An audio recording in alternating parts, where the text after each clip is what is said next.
Singing Dutchman Productions.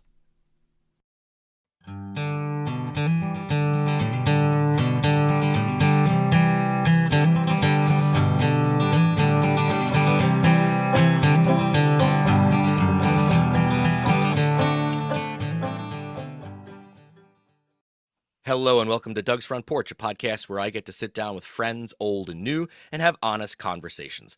Today I welcome an old friend. We're going to have to figure out the math here, how long we've known each other, but I would love to welcome Michael Werner, our good friend from Germany, onto the front porch. Michael, thanks so much for joining us today.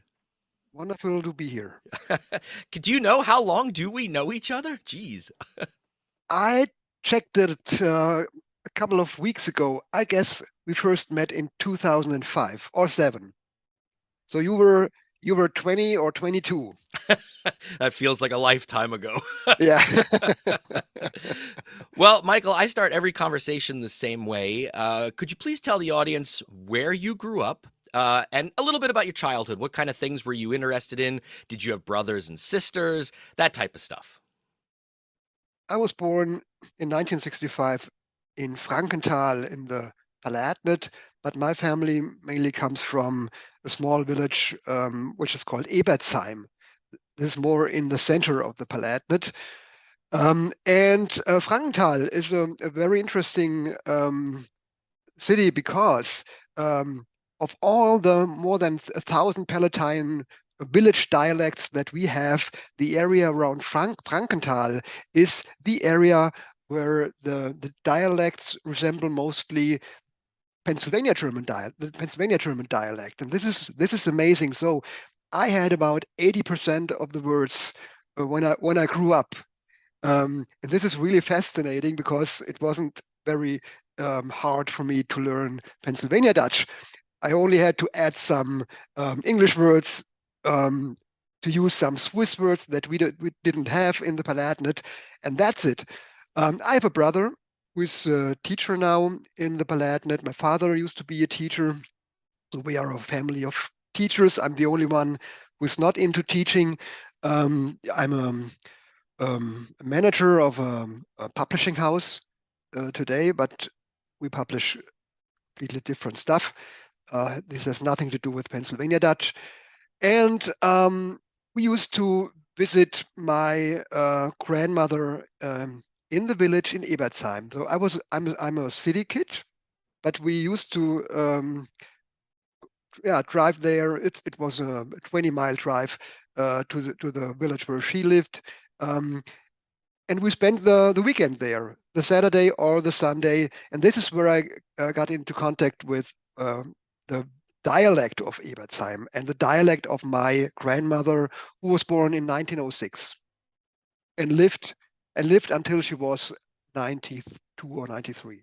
Okay, so I do have a quick question for people that are listening to this show that don't understand when we're talking about languages and dialect, and this is going to be a heavy dialect language episode this week, everybody. But Michael's I would consider him a well-versed person on this concept. So in Germany, there's what everybody knows is German. You know, if you learn German in high school, or like what I teach in high school, that's standard German. But then there are these dialects underneath of that, depending on where you live, and they're different. So for somebody that doesn't understand any of that kind of like concept, what's the easiest way to explain it? So in school and in professional life, you're speaking German, but maybe at home, you're speaking this regional dialect. Is that a safe thing to say? Yes and no.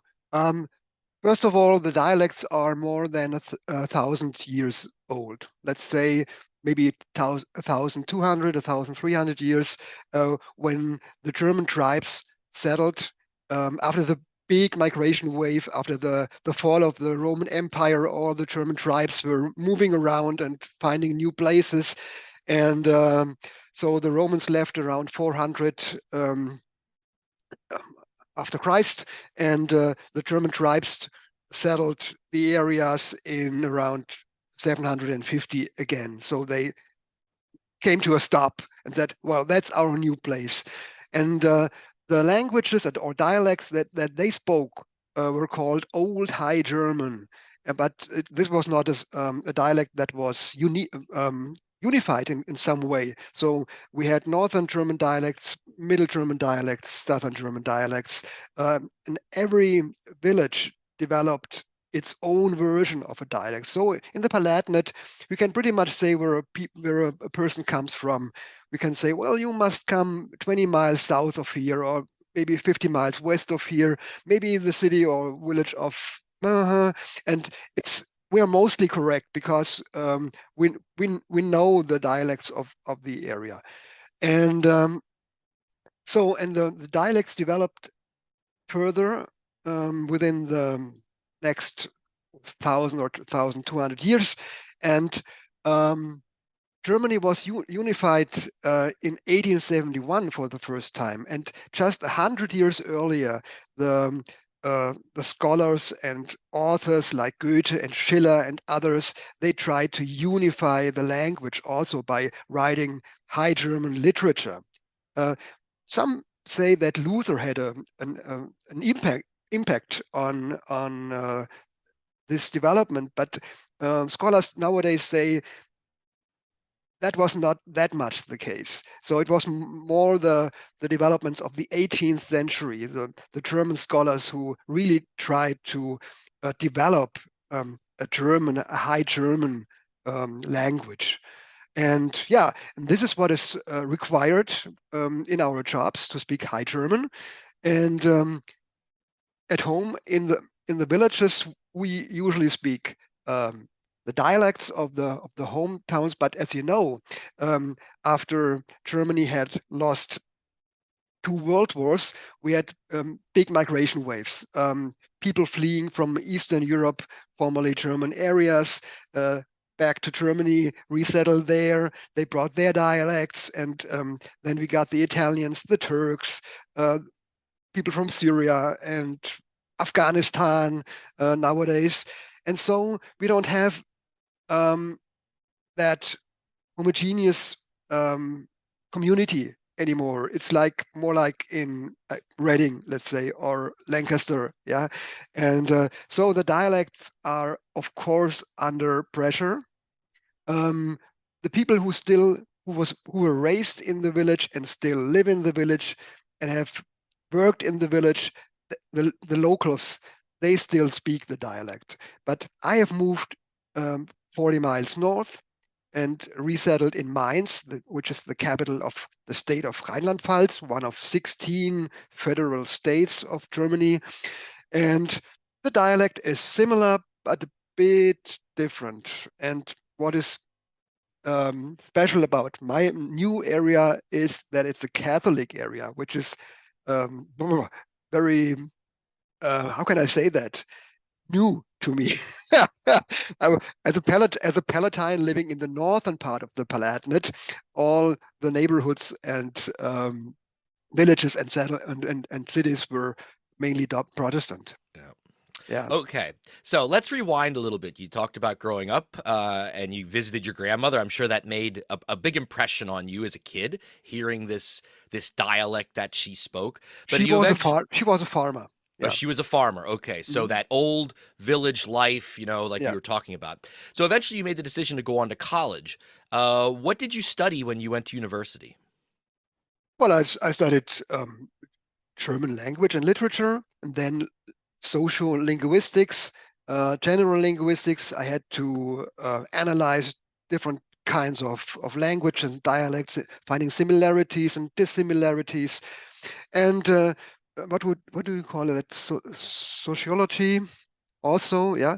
And I became interested in sociolinguistics and the dialects, mainly the dialects. Why are people still speaking it, and in which circumstances are they speaking the dialects, and why do they do that? And I did a master's thesis on the Palatine dialects and the French influence on those dialects, which is very heavy. And this was the first time that I heard something about the Pennsylvania Germans, because when you want to find out when did a French loanword come into the Palatine dialect, we have to look at the different migration communities in Pennsylvania, Canada, Brazil, Serbia, Croatia, Hungary, Poland, and Russia. Um, and you don't have any French loanwords. I only know three, but they came from the English language. So you have the old word caressiere, which you also have. It comes from the French language, but I guess it comes in your case it comes from to caress.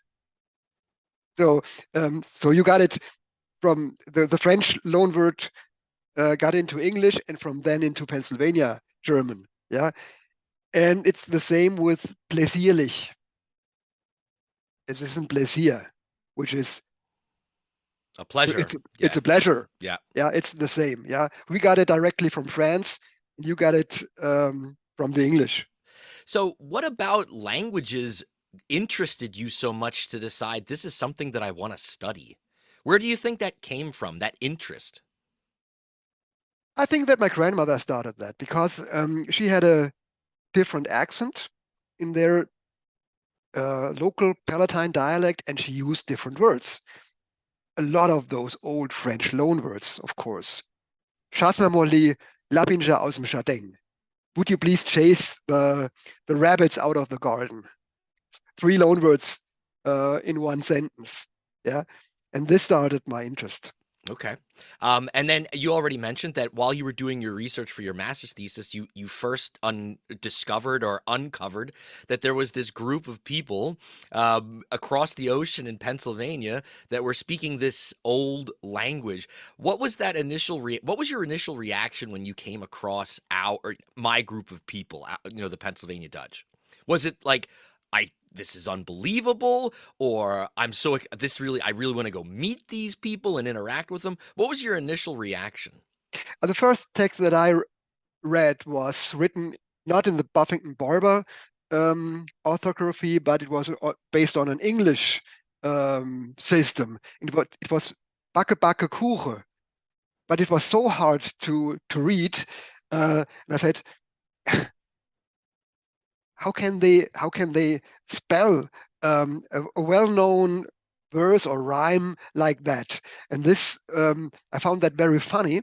Um, and then I read more and more about the Pennsylvania Dutch, and I said, well, mm, would it be possible to get into contact with the Amish and even go into their home with the help of my dialect? So it was, yeah, would that open the door? Would my dialect open the door? That was my initial interest. And we are both students of Dick Beam. You have studied at Millersville University, and I met him when I did my PhD. He was my mentor, and it was the big help. He opened the doors that needed to be opened, and therefore I was very active in Lancaster County the first 15 or 20 years because I worked with him all the time. And well, and he helped me to get my feet on the ground and put me into contact with the Amish. I attended their services. I've spent weekends with them, and this was very interesting, but also can I say tedious, anstrengend? Yeah, Yeah, very tedious. very very tedious because they have a very special way of living, as you know. And after Dick Beam wasn't that active anymore. He got older, and he had finished his dictionary I guess in 2007 or so, or 2008. And after that, I got into contact with Patrick Donmoyer, and he became director of the Heritage Center in Kutztown. And then my focus changed to Berks County. And from this moment on, I was more interested in um, finding my own roots in your cultural patterns. That is such a crazy topic because for most Americans, um, especially ones that are interested in like their family history or their genealogy. For us to go searching for our roots, we have to go back to Europe, since the vast majority of white Americans have roots in somewhere in Europe. But now we're talking to Michael, who's a German, who is coming to our side of the ocean looking for his roots. Could you talk just a little bit more about that? Like, what do you, when you say that, what do you mean? What were you looking for? Of course, as you know, the River Rhine has been the emigration highway of the 18th century. It was an expensive way to travel, but it was by far the safest way to travel to Rotterdam, Amsterdam, from there to London, and from there to Philadelphia. And this happened between 1685 and mainly 1750, 1760 or so. And what the immigrants had in their suitcases was not only some clothing and something to eat, they also had with them their cultural patterns.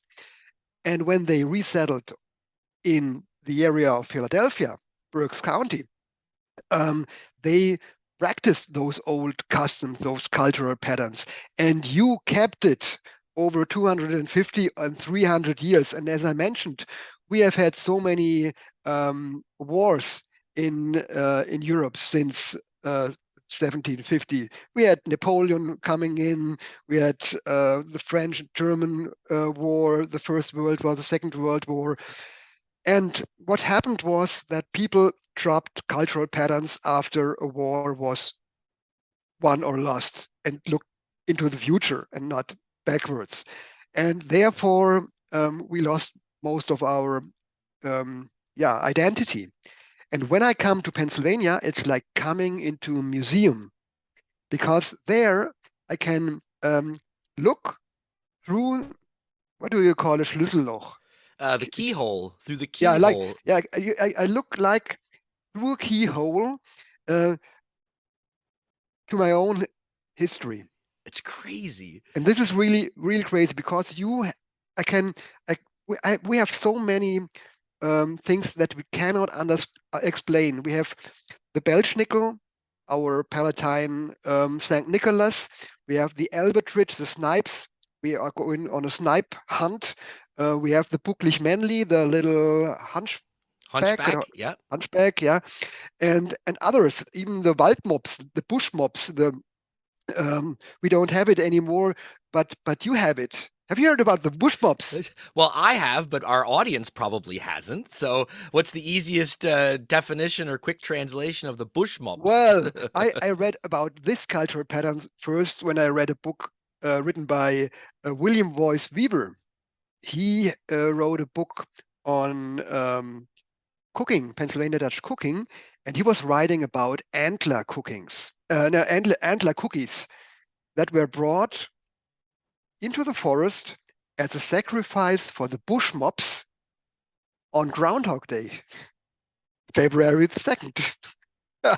And when you read a little bit more about that and you check the internet, you find out that probably the Bald Mops is nothing but the Lord of the Beasts.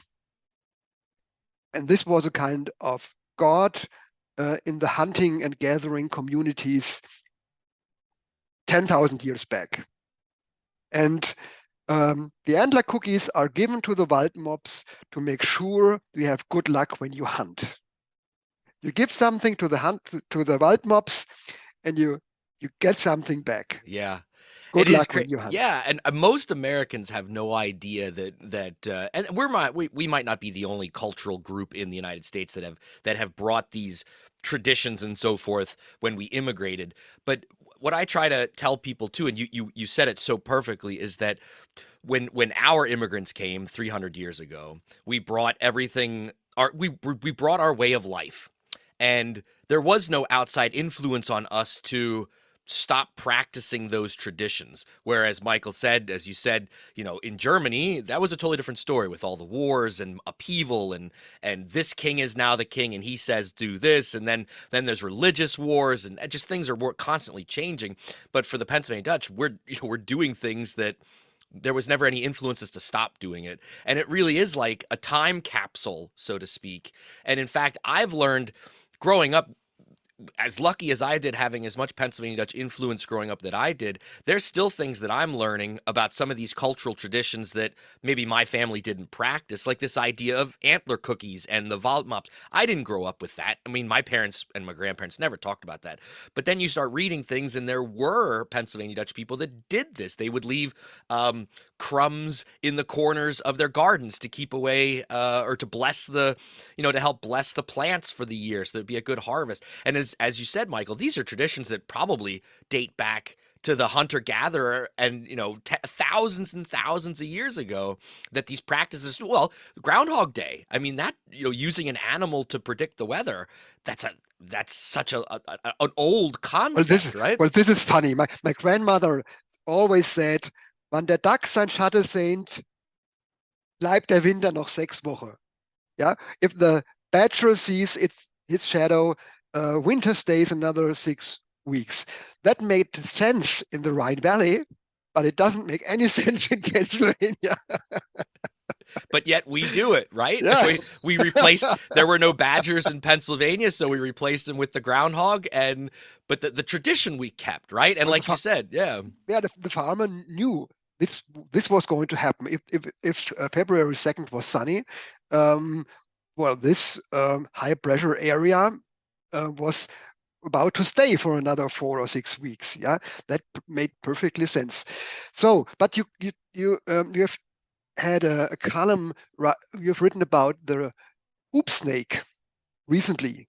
This is another interesting concept. Yeah, I did never hear about the hoop snake, but I read about it. I found it in the dictionary of Dick Beam, and this also seems to be a concept which is 10,000 of years old. Yeah, I mean, what is it about? You have in the wood you have a snake. yep, That's going to make a circle. yeah. To be faster to chase you. Yeah, the snake essentially like puts its tail or the tip of its tail in its mouth. Guys, snakes don't have tails, but at the end into his mouth, and he makes a giant circle, and then is able to roll much faster than slither. Yeah, a hoop snake. Yeah, Yeah, and if the snake gets you, you're dead. you're done. Yeah? That's right. Yep. You're done. And you can think that people were telling this story at the campfires tens of thousands of years ago, yeah, to make the kids stay around the fire and not going into the woods that too far, yeah, and you still have the idea, the concept of the hoop snake, yeah, or the Butzemann, of course, Yeah. the Butzemann, as well as the blessing of the garden and the blessing, well, the blessing of the house and the blessing of the field, probably were invented when the first hunters and gatherers settled and started to plan something, and the Neolithic revolution for 4,000 years ago. And you have, well, I think it's a complete system of donating, giving offerings, sacrifices to the old gods and goddesses of the Germanic and Slavic and Celtic tribes, and you get something back. Safety in the house. You avoid crop failure in the garden, and you avoid crop failure in the field by donating to the Butzemann. What is the Butzemann? The boogeyman. The boogeyman. Yeah. The boogeyman. Yeah. Yeah. And this is so interesting. This was something that I never was looking for when I traveled around the area, but something that I found by talking to people and yeah, putting this puzzle together. Yeah. All right, so we've set the foundation for everything that we've been talking about. We need to talk about some of the other things that you've been involved in, Michael, and luckily I've been able to participate with you in a lot of these things. But let's quickly talk about the newspaper that you started. So 25, 26 years ago, you had this idea to start a Pennsylvania Dutch language newspaper. Where did that idea come from? Yeah, first of all, I worked as a freelancer for our local newspaper, Die Rheinpfalz. when I lived in the Palatinate and studied, and I had to make some money, and this was a lot of fun. And I was doing that even when I did my PhD. And when I had finished my PhD and I had found about 30 authors or so that were still writing dialect pieces, prose and poetry, and I had to analyze the texts for the English influence on those on the language, on the dialect.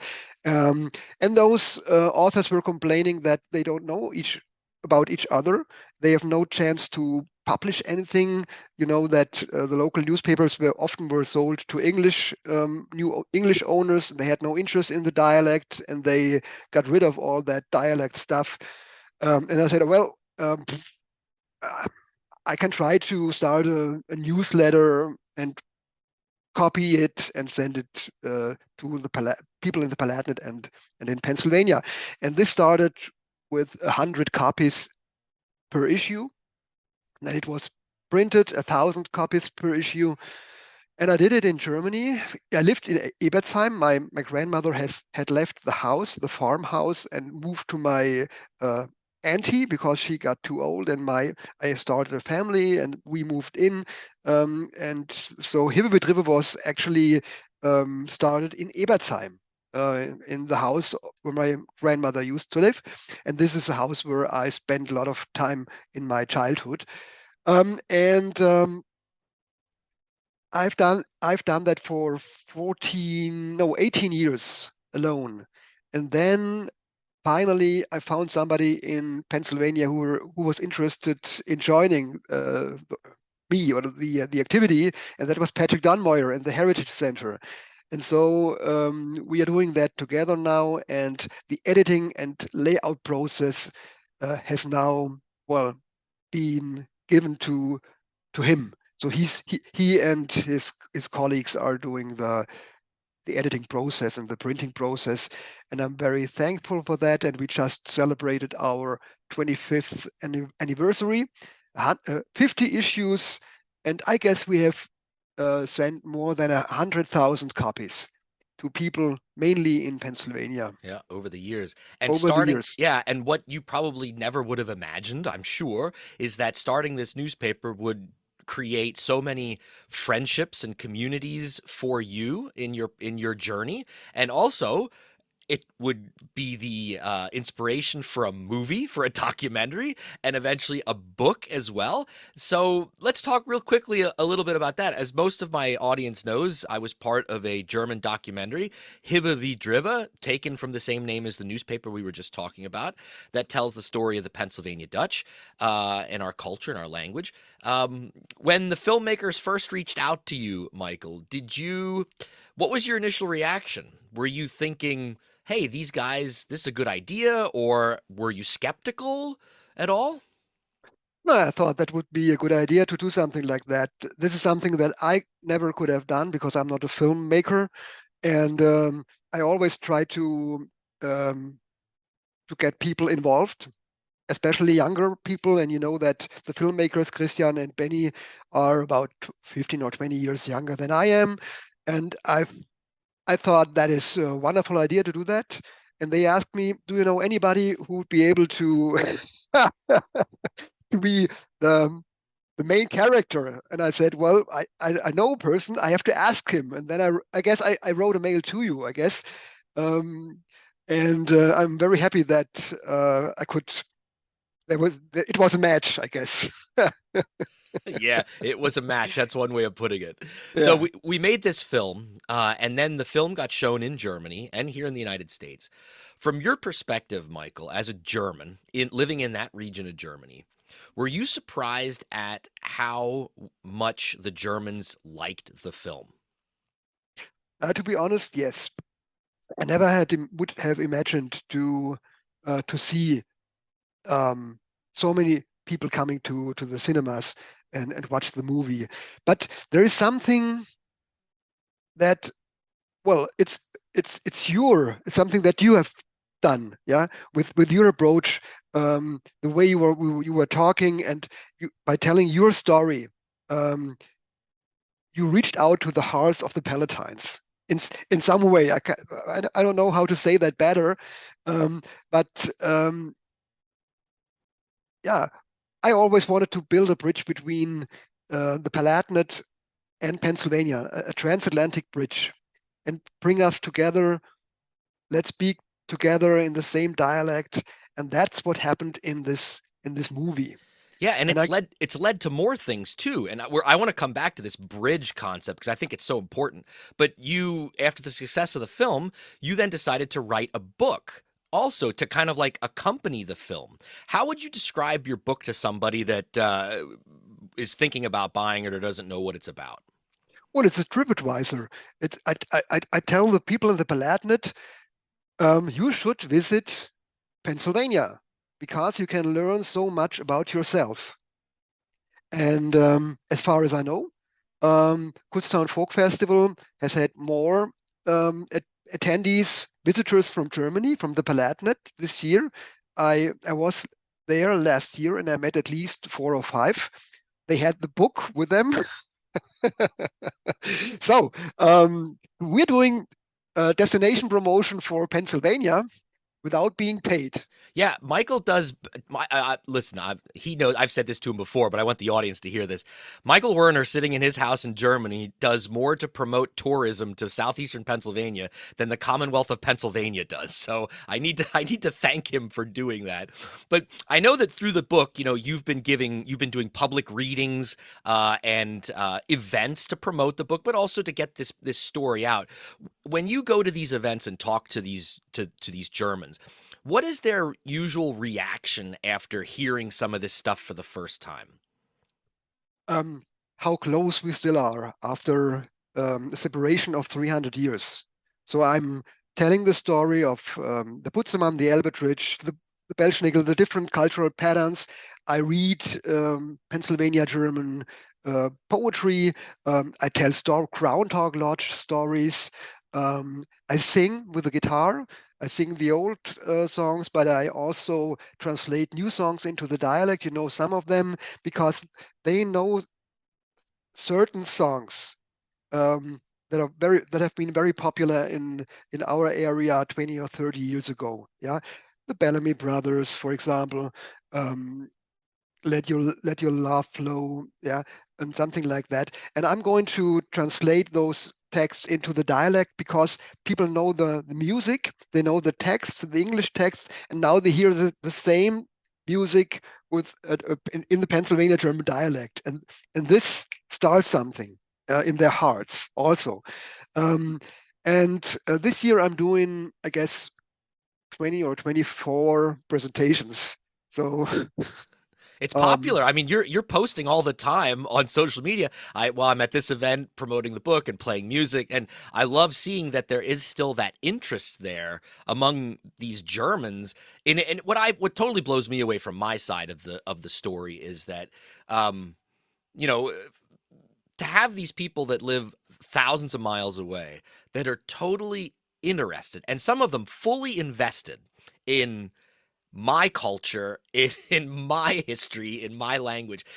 It's a little, at times it gets it's a little weird, but it's also so heartwarming too at the same time. yeah, because Um, it's not only about you, it's about us. right, That's exactly. that's the main reason. Yeah. When you have your own cultural patterns, you have your community, it's completely up to you what you're doing. But we can learn about what we really are when we talk to you and we when we learn something about your patterns and your heritage. Because it's our heritage too. You had said earlier about how it helps give an identity. I mean, have you had people tell you that? Like after seeing the movie or attending one of your talks or listening to music, they would say something like, "Man, I'm really proud to be Felsish," or "This has awakened something within me." I guess it's the case, you know, that we have a um, yeah, what are we doing today in the Palatinate? We are living in a wine producing area. We have nothing but grapes in the fields, you know that. And we have a lot of wine festivals. Um, and we are very proud to be Palatines. Yeah, you know, Wonji and all the others, they are singing how proud they are to be a member of our tribe. Yeah, but it's all about singing and drinking, and all these concepts have been started maybe 80, 90 years ago. Not nothing is older. Yeah, and I always ask them, what is your Palatine identity? Oh, we go to wine festivities. I said, no, what happened between 1930 and let's say 1130, so 800 years ago, when Palatine identity developed generation by generation, and we're just looking back, well, until the the end of the Second World War. Yeah, everything in our identity has started afterwards. Yeah, and this is what I do, is to open the minds to look a bit further, Deeper. deeper, Yeah. backwards, and this starts something also, I guess. Oh yeah, absolutely. I think so too. And it's also helped. I think it's also helped. All of this has kind of awakened a spirit here in Pennsylvania too, among the Pennsylvania Dutch. And granted, the internet has helped, and having the ability of things like Facebook to connect people. But I'm seeing it on my side of the ocean too, as we do more things like events where we're performing music, where we're telling stories, where we're sharing this knowledge with other Pennsylvania Dutch people who they know they're Pennsylvania Dutch, but they don't really know what that means. Or, well, my grandmother spoke this language, but I never learned it. But what I'm seeing from my side of the ocean is that we have the post World War generation, like my parents' generation that were born in the 50s, and my generation who still grew up with grandparents that spoke the language or still carried on some of these cultural traditions. That there is also this sense of identity is this new sense of identity coming about, and with it is coming a sense of pride too. Which when I was a little kid, people said they were Pennsylvania Dutch. People still spoke the language more than they do today, but no one was walking around with like a shirt that had Pennsylvania Dutch on it, or had a sticker on their car that had like a hex sign, or there just wasn't that like that identity to go with it. And I think it, at least in the last, I don't know, 10, 15 years, that is changing. And where it's going to go, who knows? But I would like to ask you, where do you think this new resurgence in the Palatinate on your side of the ocean, of this identity of people understanding a little bit more about who they are and where they come from, do you see it moving, continuing to grow? Or what, if you're looking in your crystal ball, Michael, what do you see for the future? I think it takes a while. We have to get younger people involved, yeah, to find out whether their interest to carry the fire to the next generation. And you know that I'm in the jury of a dialect writers contest in the Palatinate in Bockenheim, and usually authors start to write when they are 50 years old or older. This is a pity. Yeah, we are still waiting for the people who are in their 20s or 30s and sent in poems. Yeah, for the contests, but this is still not the case, and we are working heavily uh, on it to get more people involved. We are organizing dialect festivals. Um, we have another village that is very active, Dannstatt Schauenheim. Um, there is a colleague, Michael Landgraf, who's very active, a friend of mine. But as in Pennsylvania, it's a handful of people. Yeah. Yeah, you have maybe a dozen people who are very active. We might have a dozen people who are very active. What can we do? Yeah, so we have to find another dozen people who are doing that in the next generation, for example. No? But if people come to Pennsylvania and to the folk festival more often than they did in recent years, something has changed. Yeah, I agree. I agree. And we are organizing group travels to Pennsylvania. Actually, there are newspapers who are interested in bringing people to Pennsylvania and the folk festival. I just had I gave a presentation in Baden-Württemberg for the first time in the city of Nürtingen, and the newspaper in Nürtingen, they offer a group travel.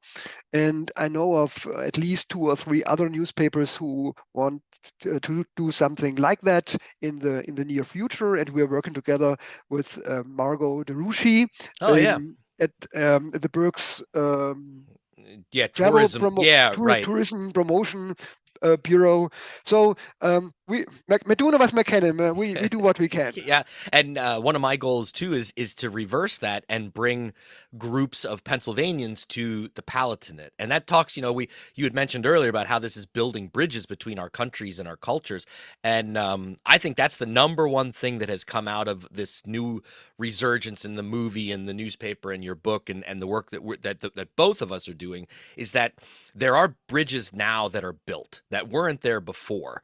And I think, at least from my perspective, year after year, we seem to be strengthening them instead of weakening them. And that's where I'm I hoping agree. the future goes. If we start getting busloads of Germans coming to Pennsylvania, I mean, that's an amazing thing if you really step back and think about it. And it'd be the same if I can get busloads of Pennsylvania Dutch that want to go to Germany and experience their roots as well. So I'm hoping that we can keep working, and I'm sure we will. And I think there's a bright future ahead for me personally. You know that we invite musicians and authors and speakers from Pennsylvania to the Palatinate every year, and I'm still waiting for a younger guy, let's say being 30 years old or so, and singing songs in the dialect, or a band that is actually playing an English program says, well, let's do some songs in the dialect. And they approach you and you help them to translate some songs. They practice and come to the Palatinate to play and perform.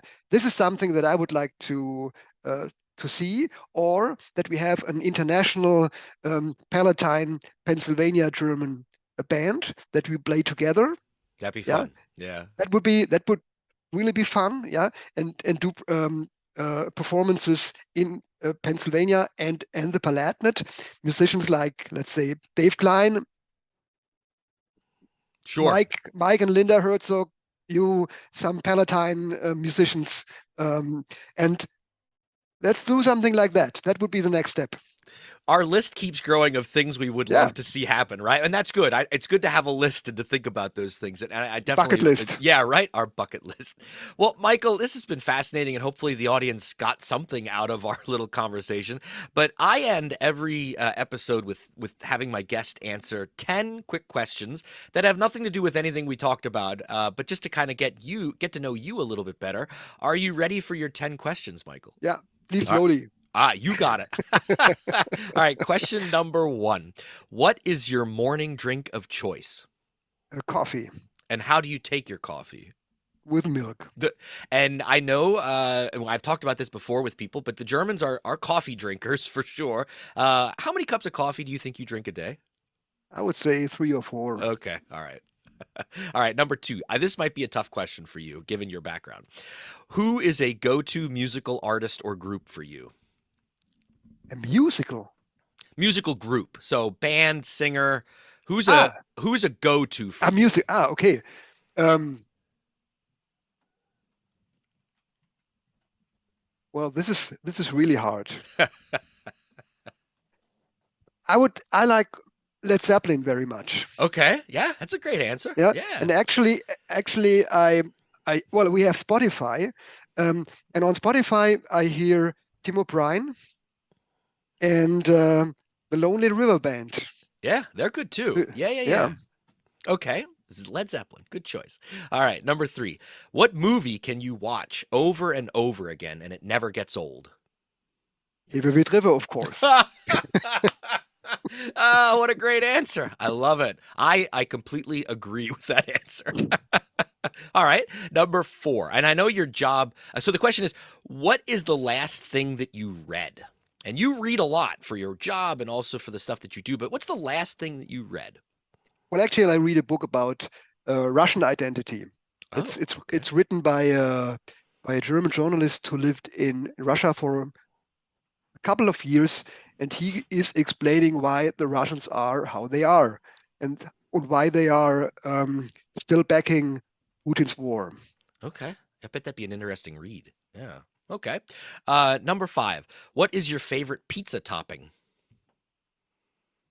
I would say salami. Okay. Okay. Okay.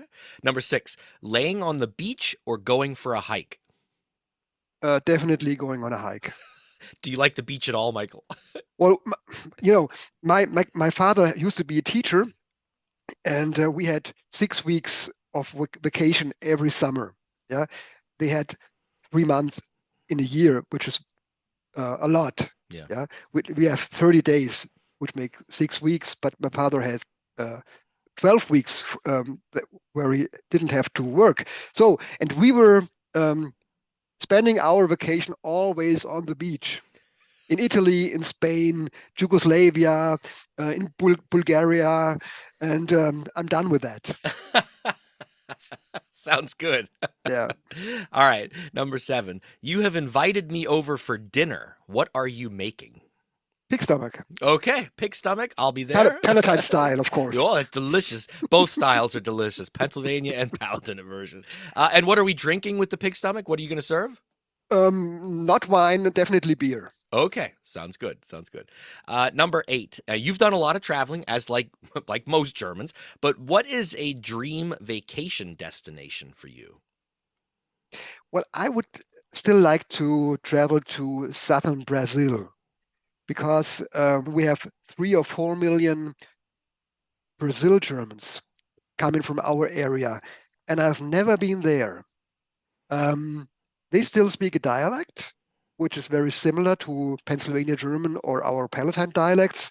Um, a little bit it's a more northern dialect coming from like the area of Simmern, Hunsrück, the area, but very similar nevertheless, and I definitely have to go there.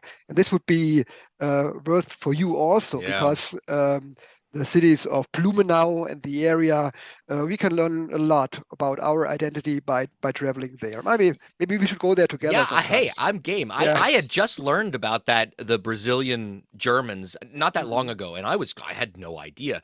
Now I'm Mhm. Facebook friends with a couple of them that are involved in that in their language preservation, and yeah, I'm completely fascinated and would love to go as well. They have a Yeah, Belschnickel too. yeah. Do they really? Yeah, Okay, yeah, of course. that's Yeah, great.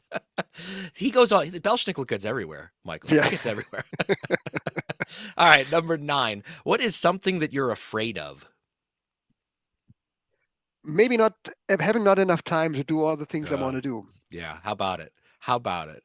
All right, last question. What job, other than one that you've had, would you love to have? Well, I'm in publishing business, as you know, and an alternative would have been to stay at university. And this, I'm sure, would have been fun too. To be a professor of some Yeah, kind. Yeah. yeah. I think you would have been a good one, too. You would have made a good one. Well, Michael, it's been an absolute pleasure catching up with you. I always love the opportunity when I get to talk to you. We don't talk often enough, especially face to face, and hopefully we'll see each other sometime soon. But I would just like to thank you very much for taking time out of your busy schedule to It was come a up here pleasure. on the Thank you. front porch. And I look forward to speaking with you again in the near future. It was a pleasure being here. Thanks for having me, and see you soon. Ja, mach's gut. Mach's gut. Sehen dich wieder. Yep.